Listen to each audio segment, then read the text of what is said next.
Now, Qualcomm, as you know, is a strong leader and a strong supporters of the 5G technology through many standardizations efforts in 3GPP.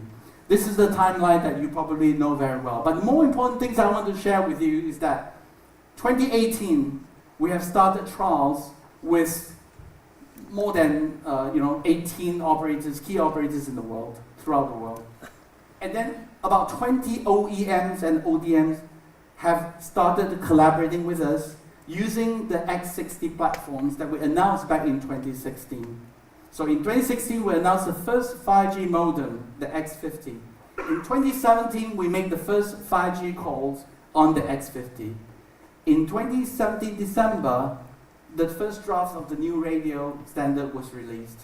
And in 2018, right now, we're doing trials.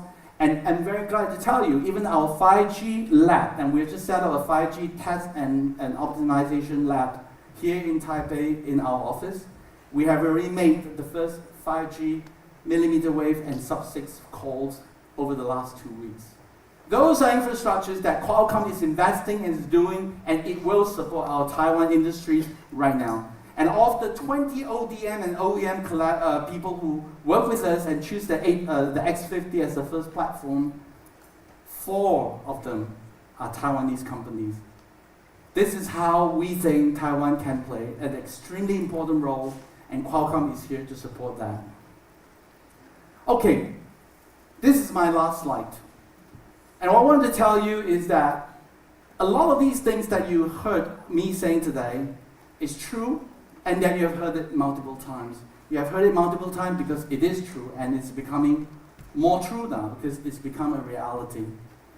I think that 5G and the possibility 5G can bring is not just about technology, but it is about what the technology can bring in business cases, in new ideas, in new services, and new companies. And this is why it is so powerful. People that are making dress are now thinking about technologies. People who are cropping and harvesting farmland are thinking about 5Gs now. So there are all these roles that we in Taiwan can play, all these equipments that need to support these new ideas will come from many, many of our partners here in Taiwan. And it will happen, but it will happen over the next few years. It is big, it's going to touch many facets of our life, it will happen over time, and a lot of these new ideas and new concepts and new services we haven't even thought about. So with that, I want to thank you very much for your time, and I bid you farewell now, and hopefully you enjoy the rest of the day. Thank you, ladies and gentlemen. 谢谢，非常谢谢总裁。接着。